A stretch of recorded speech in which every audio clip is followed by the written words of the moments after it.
Como não fugir do tema na redação?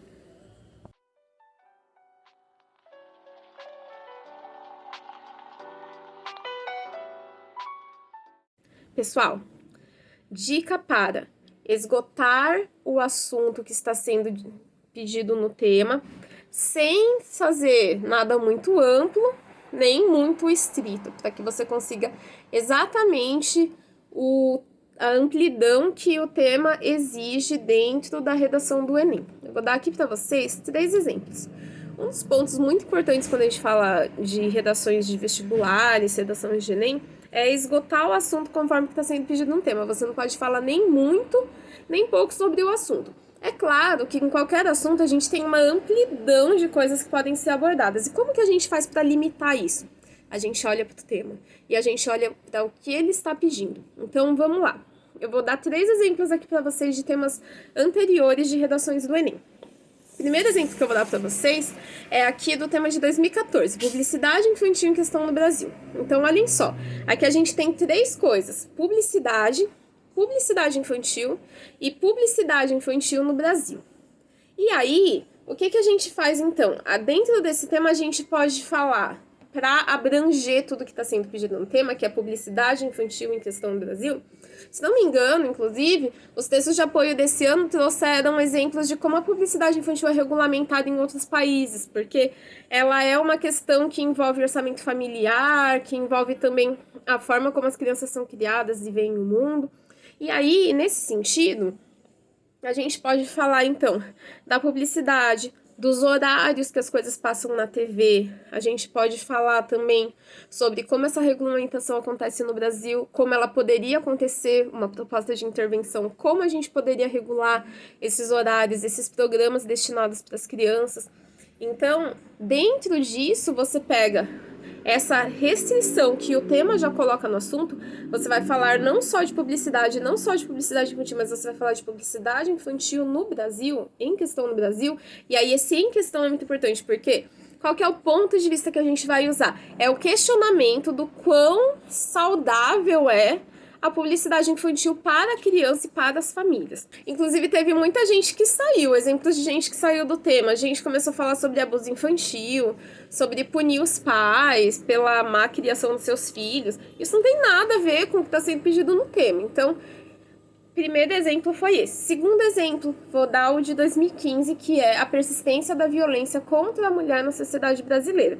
Esse exemplo é bastante interessante porque ele tem vários, né, esse é um assunto que pode ser muito amplo, então olha para o tema e vê como que ele foi restrito aqui, como ele foi restringido. A gente está falando de violência, a gente está falando de violência contra a mulher, a gente está falando da persistência da violência contra a mulher, porque é algo que sempre aconteceu e continua acontecendo, né? Agora está sendo mais noticiado, mas é uma coisa que sempre aconteceu e continua acontecendo na nossa sociedade e no mundo como um todo. Mas a gente não vai falar do mundo, a gente vai falar do Brasil. A gente vai falar da sociedade brasileira.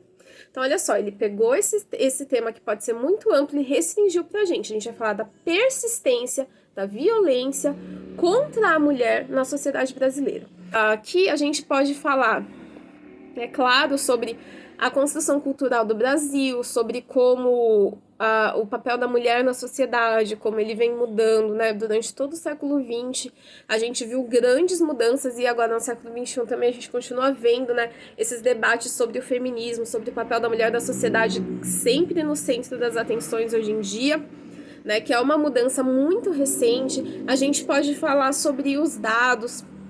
Cada vez mais a gente tem esses crimes sendo reportados. E lembrar que na sociedade brasileira, não adianta a gente falar do mundo, a gente falar que o Brasil é violento, que a gente tem muitos índices de violência. Você precisa focar. Persistência da violência contra a mulher na sociedade brasileira, certo? E esse é um assunto que é muito fácil desviar e falar coisas que estão fora do que está sendo pedido. Então, atenção a isso. E o último tema, eu vou falar do de 2019, que é um tema que eu chamaria de wild card do Enem, né? Essa carta Coringa, que é tipo quando você tá jogando Uno, aquelas cartas que você pode roubar todas as cartas de um amigo seu. É tipo isso. Porque é um tema que ninguém esperava que caísse, assim como o tema de 2017, que é os desafios para a formação educacional de surdos no Brasil. Um tema que surpreendeu todo mundo. O tema de 2019 também surpreendeu todo mundo.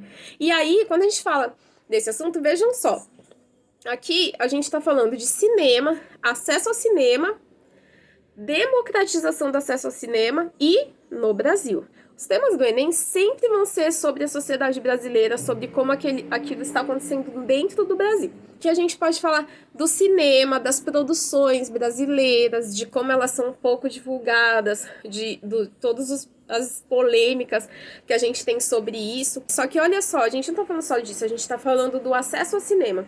Aqui a gente pode falar de várias coisas, a gente pode falar de TV, a gente pode falar de serviços de streaming, a gente pode falar dos cinemas físicos, né, que ano passado, por conta da pandemia, esse foi um assunto bastante falado. O acesso existe, mas ele é democrático? Todo mundo que quiser ir a um cinema pode? Todo mundo que quiser assistir a um filme que tá sendo muito falado, que tá muito famoso, pode? Todo mundo que quiser assistir a um filme clássico, pode? Todo mundo que quiser assistir um filme brasileiro, pode? E aí, dentro do Brasil, como que isso acontece no Brasil?